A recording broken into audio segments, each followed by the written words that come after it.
You're listening to the LaRocque Life Podcast, where hosts Michael and Laura explore relationships, adventure, freedom, and just some all-around real and raw conversations. Drawing from their 17 years together with a bit of sarcasm, humor, tears, a few and lots of love. They deep dive into the male and female perspective on relationships and navigate the highs and lows of life together. Sit back, grab your love mug, and let's get into today's conversation. In the biz. Laura, we made it. Episode 40. 40. What are we talking about, babe? Oh, gosh. All right. We're going to talk about interdependent and codependent relationships and kind of just have an open discussion about what that looks like. And we're just really going to let this one flow. What does it mean? What does it mean? Well, so just to... I say that like an asshole. Sorry. I really am, generally. Well, I was like, are you just still bringing in the playfulness from before we hit record? Because I'm just so funny and made you laugh so much. Yeah, a little off topic, but that's what we have to do. Like it's massive for both of us, I think. Yeah, we come into our studio space and I just turn into a complete weirdo. I don't know. More than normal. And it's just like, more than normal. More than I am normal weird. But yeah, just to lighten the mood, right? Shake off the day and just really be able to sink into this. And so that kind of trickles into the beginning of our podcast, I think. So it's typically why we're laughing, yeah. Probably some people download it and they're like, oh my God, stop, leave. That's fair. Don't leave though, please. Don't leave. It gets good. Yeah, there's some stuff there. But yeah, no, this has kind of been a topic that's been on my mind for a while because I was just telling you, right, about how I had this kind of epiphany, we'll call it, where I was like, all of the women, if I reflect back that I've worked with personally in my coaching now, are very like gifted, sensitive, like highly sensitive in a good way. Women, like they're very empathic. Right. But what I've come to realize, and it's cool because I obviously see this in myself, and then I notice that my clients fall into that as well, is that, yeah, we're very empathic and very intuitive and very, I would say, gifted. But at the same time, because of that not being like nurtured in our childhood, that we learned to really share our gifts in maybe disempowering ways. So by becoming more codependent, right? By having such big hearts and wanting to help people, but instead of helping people, it looked more like fixing people or avoiding our thoughts and feelings and taking on other people's thoughts and feelings, and also controlling. But really that controlling came from a place of love and wanting to fix. Right. But obviously comes across to other people as being controlling. Yeah, it's funny how you can play that in your own head. Hey, you're like, you think you're trying to help, but on the outside, it just looks like you're a controlling whatever. Well, and on a side note, that's actually a really big conversation that I have with my clients because they're like, my husband thinks that I'm a controlling bitch. And they're like, but I'm not. But I just like, I care so much. If you could only see it my way. Right.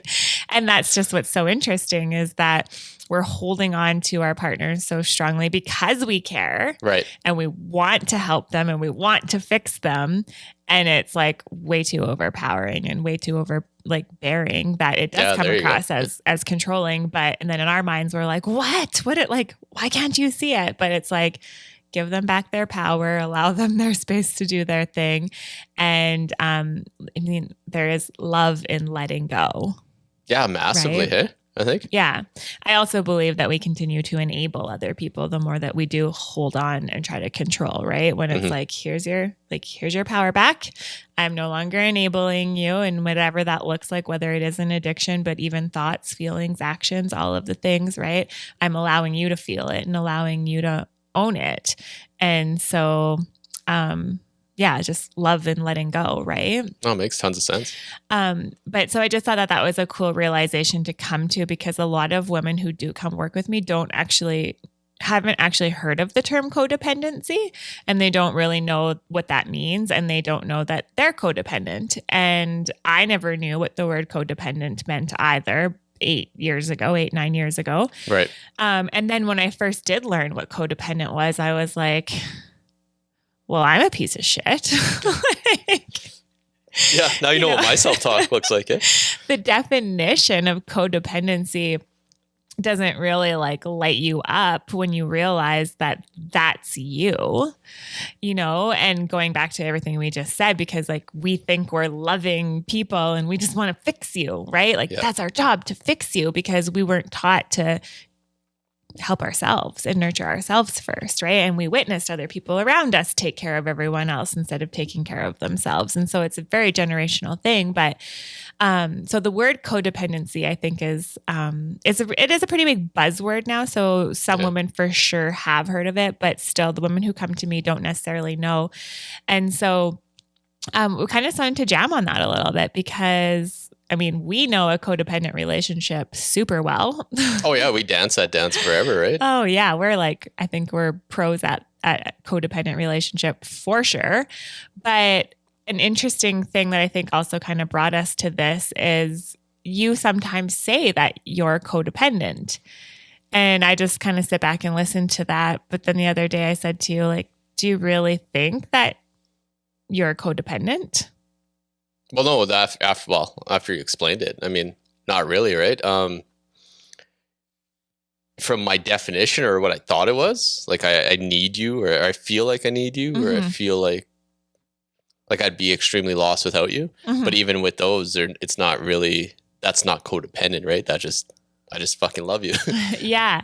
And that's what brought us to this, right? Because I was like, well, honey, yeah, I'm sure you would be lost without me, like most people in partnership would, because you've spent how many years of your life with someone, and vice versa. I would feel the same way. Right. But I think it's more in how we're living our life day to day. It's not like you depend on me to make you happy every day, right? All day. Your happiness doesn't depend on my actions.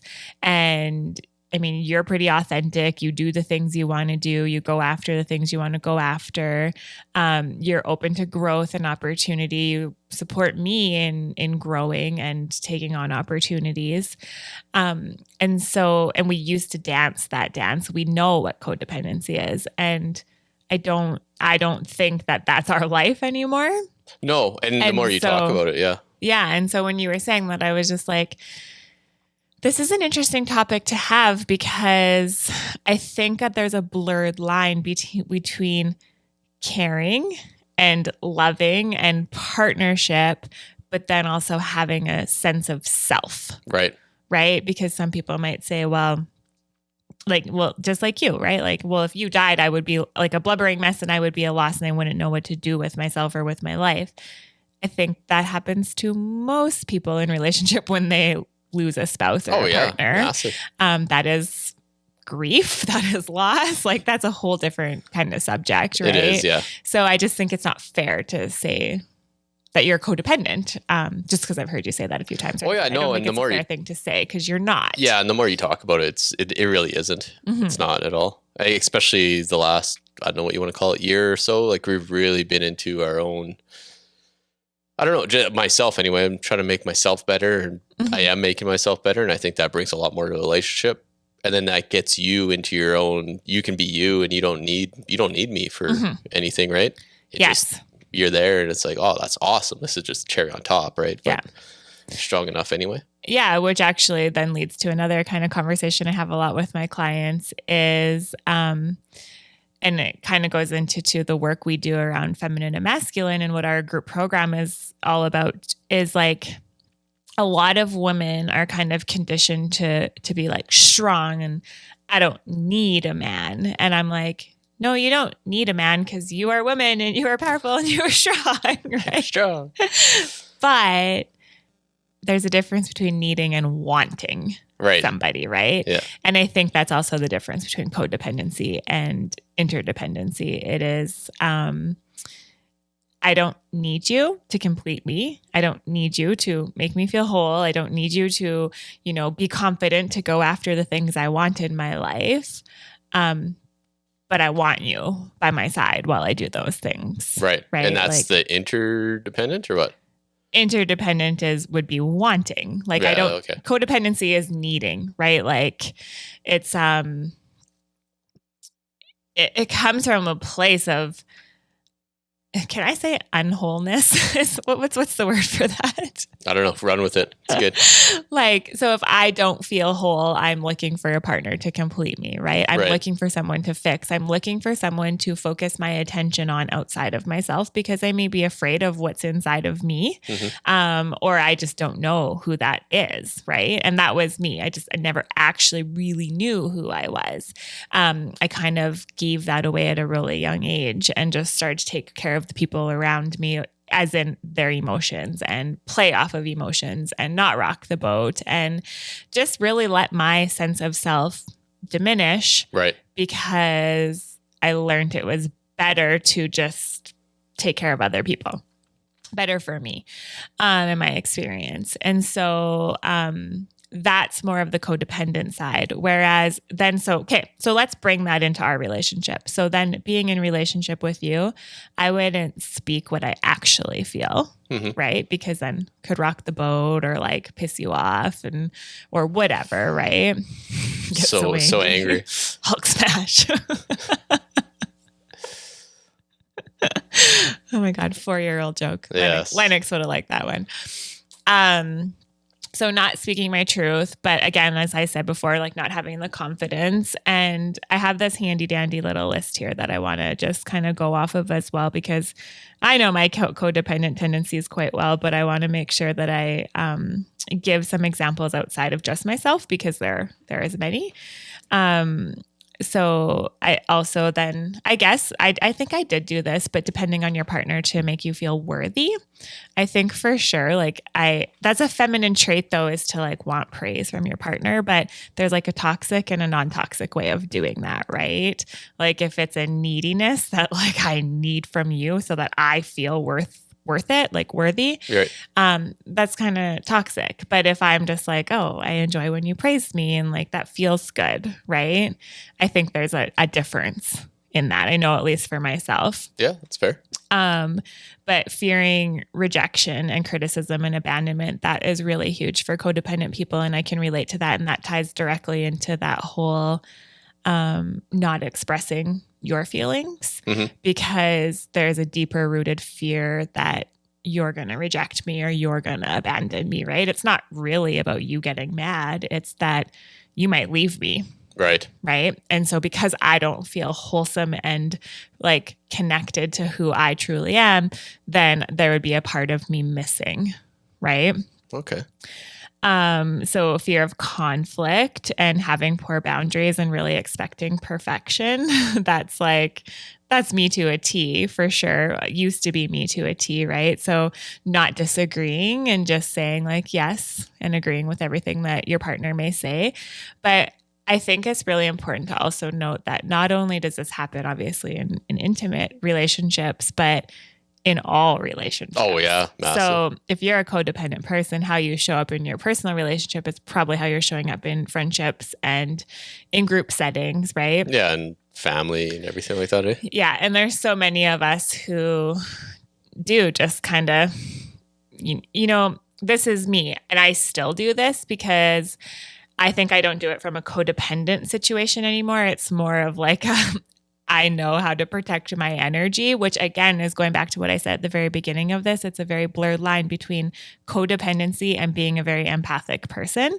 And so if you're not in tune with your basically like how you feel and how to have that be an empowered state, then you do tend to be more codependent. But as soon as you have the awareness and then you have the tools on how to protect your energy and also love yourself, like there's a process to this, but then you realize you're empathic and then you know how to work with that. And that's how I feel I am now, because back in the day I would be out in maybe like a group setting and I just feel the crowd and it's like, what's everyone else saying? What's everyone else doing? Like just kind of being being the chameleon and fitting in everywhere. Right. Versus now, I feel I still kind of do that, but not from I'm afraid that you won't like me or you'll reject me or I'll be abandoned, because I've done a lot of work on those wounds.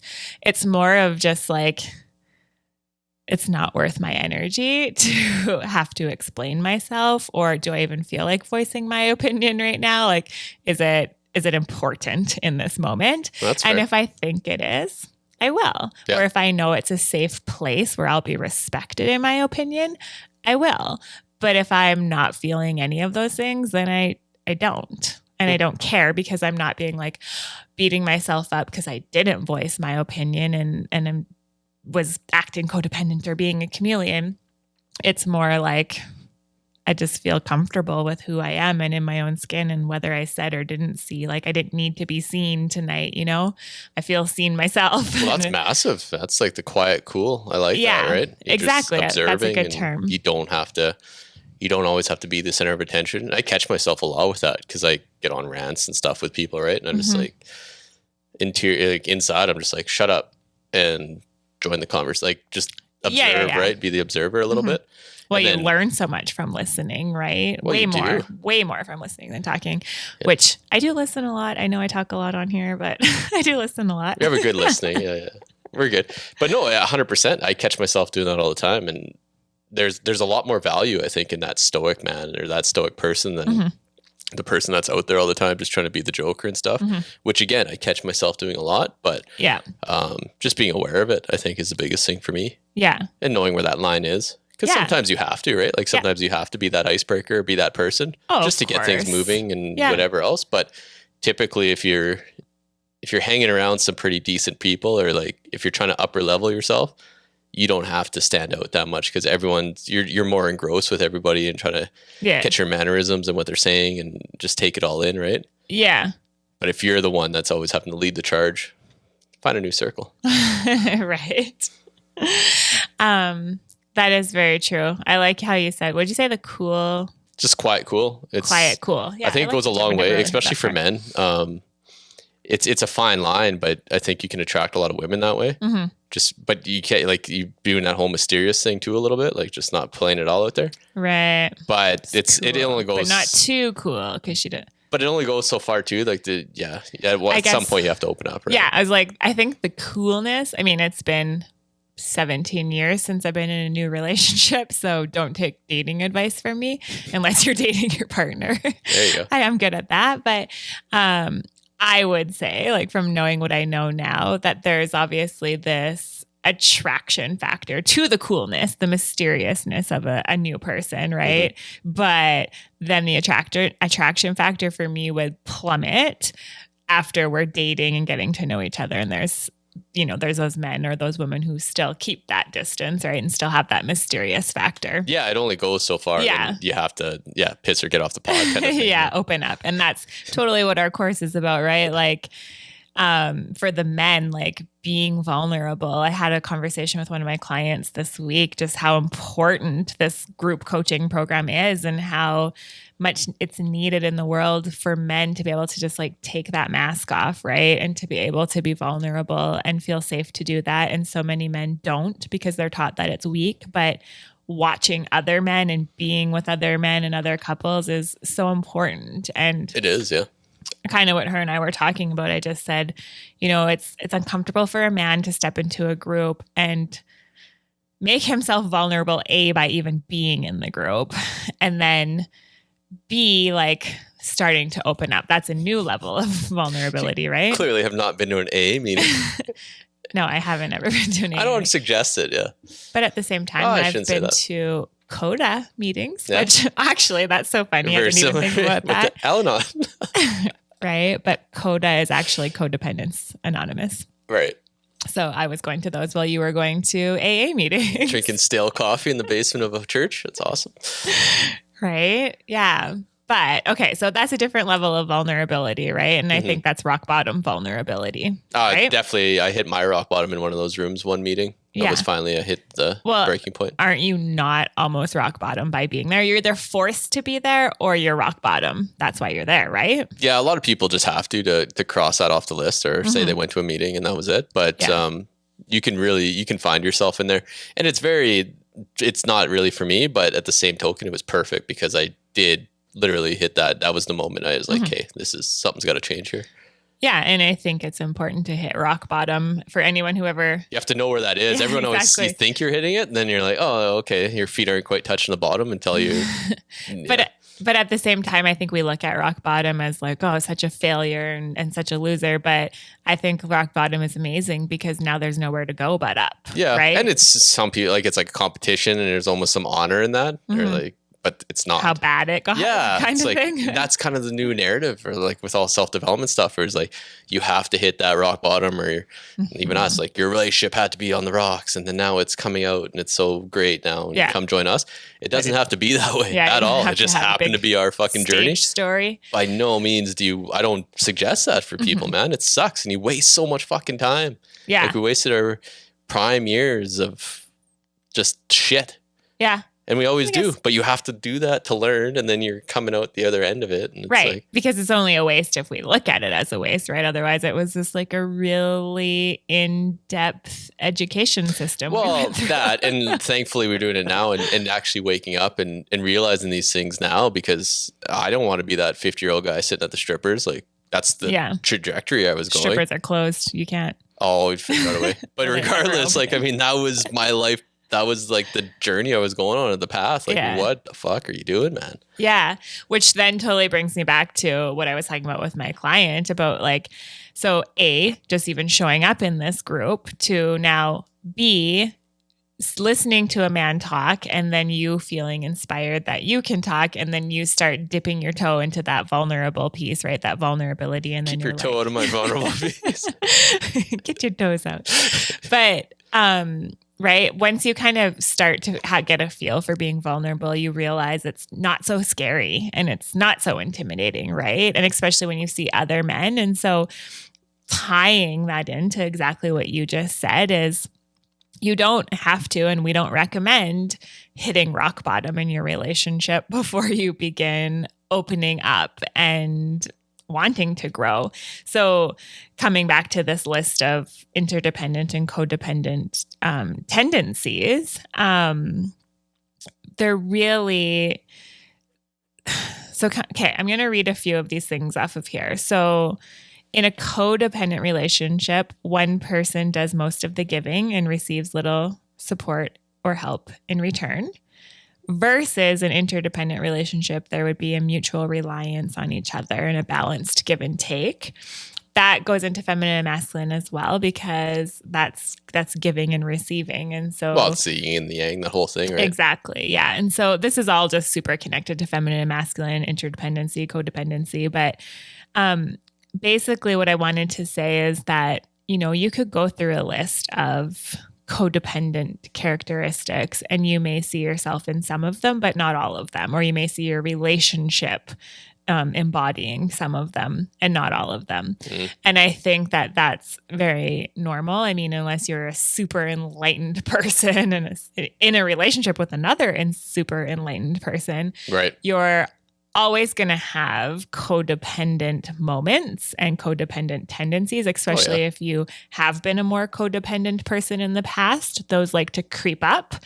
And then you have to kind of take a step back and ask yourself, what is this? Like, is this even mine? Is this a generational thing that's coming up? Is this an old story? Did I just peel a layer back? Like, is it time to go back into some deeper healing?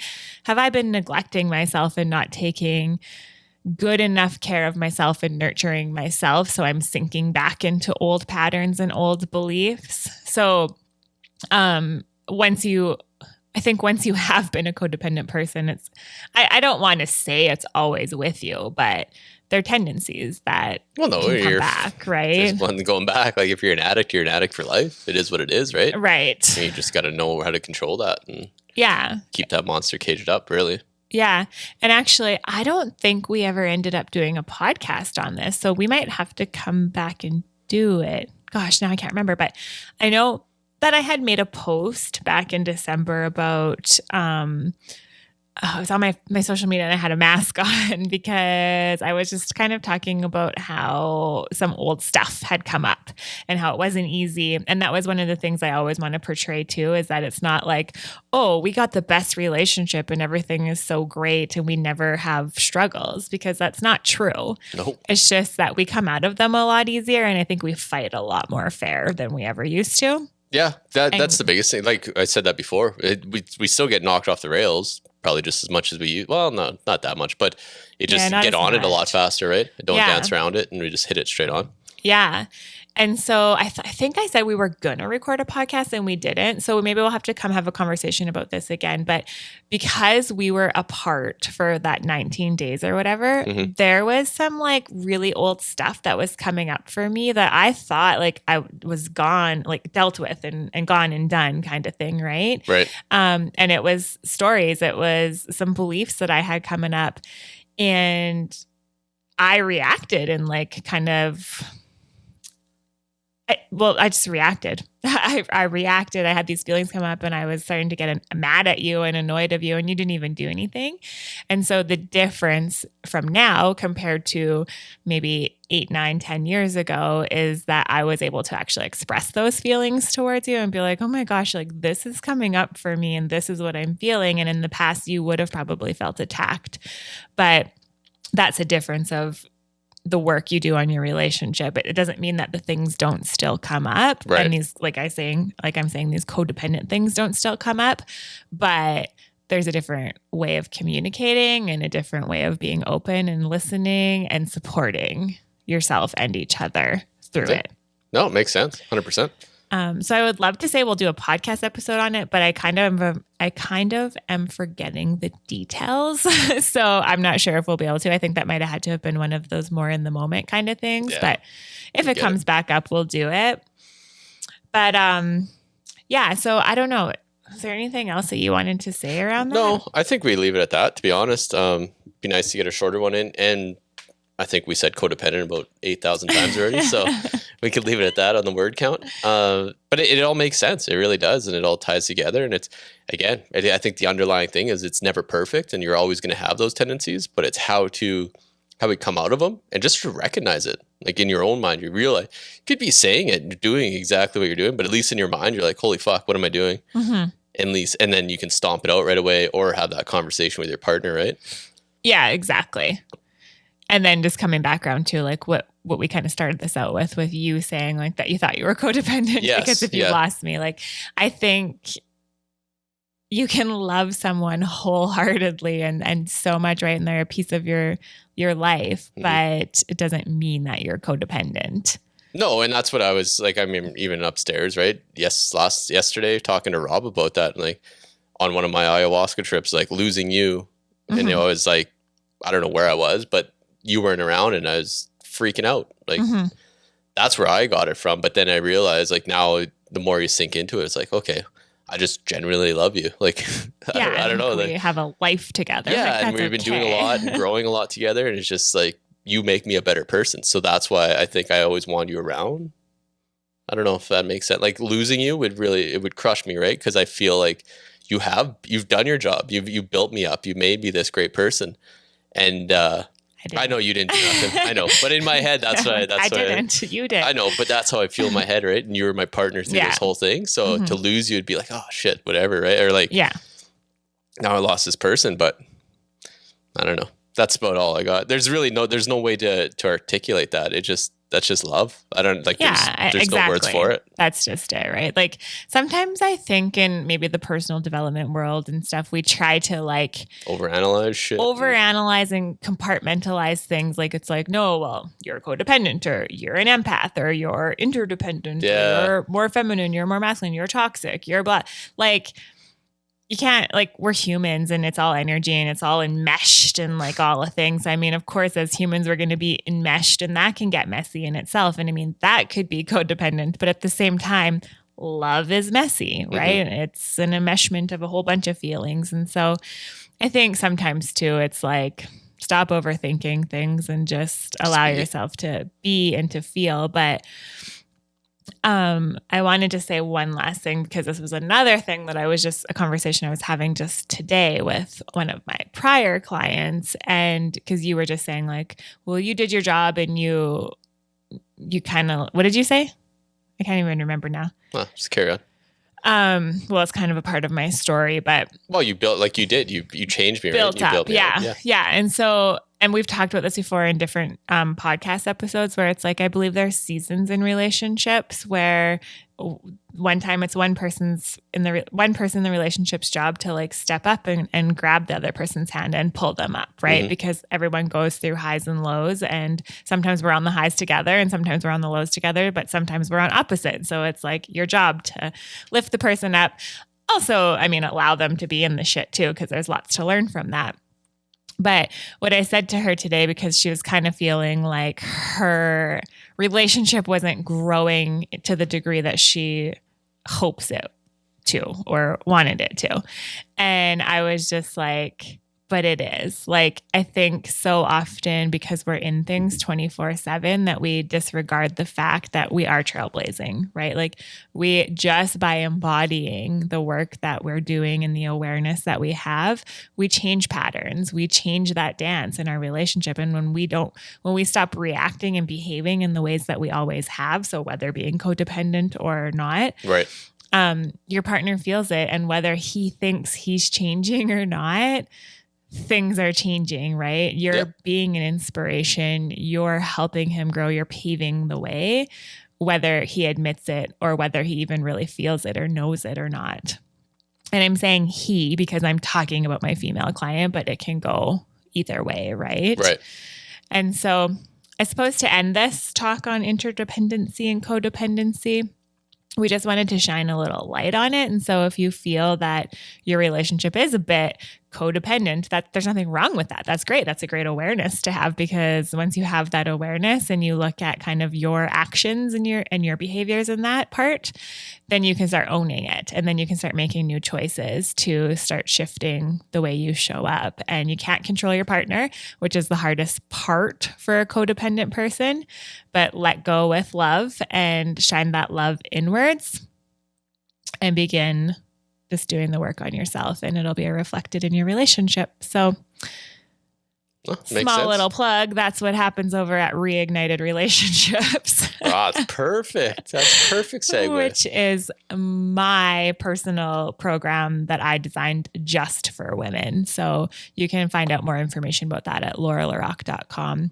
Right now, I'm only running it as a 1-to-1, but in the next coming months, we're kind of focused on Safe and Wild right now, but this is my next project after that, is launching Reignited Relationships as a group, because I think it's really powerful for women, especially codependent women, to come together and open up that piece of vulnerability, but then to have support, realize you're not alone, and really just have that awareness of how you're showing up and learn some tools to turn those codependent tendencies more into that empathic awareness and make it be empowering and use your gifts and your talents, but also shift your relationship. So watch for that in the coming, I'll say months, the next 6 to 8 weeks.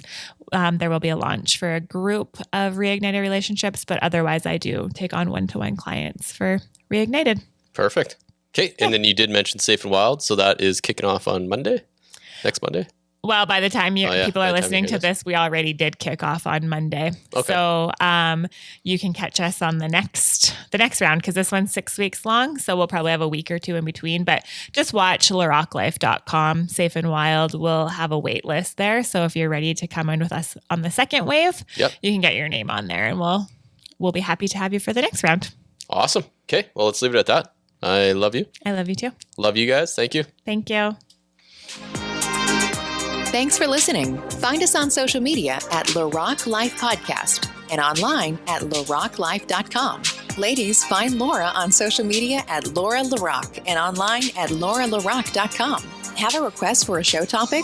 We love that. Send us an email at michael@larocquelife.com or DM at LaRocque Life Podcast. And don't forget to subscribe, rate, and review.